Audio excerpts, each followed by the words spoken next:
Hey, my 3D printing family, this is Mark with Upgrades Complete, and our first upgrade for the CR-10 Mini we built yesterday.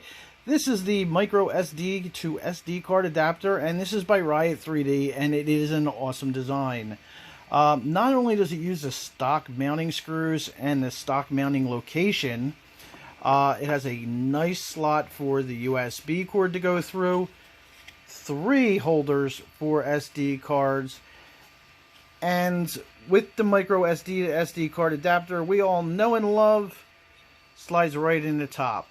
It holds in securely using the adhesive tape it comes with, and I like to use a little hair tie rubber band to hold the strip together.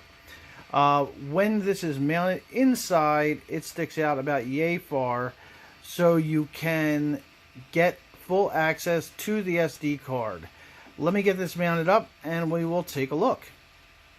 And here it is all together. Really great job, Riot 3D. Clicks in, clicks out, no movement. Screws mount it right back in where they were supposed to. Full access to the USB.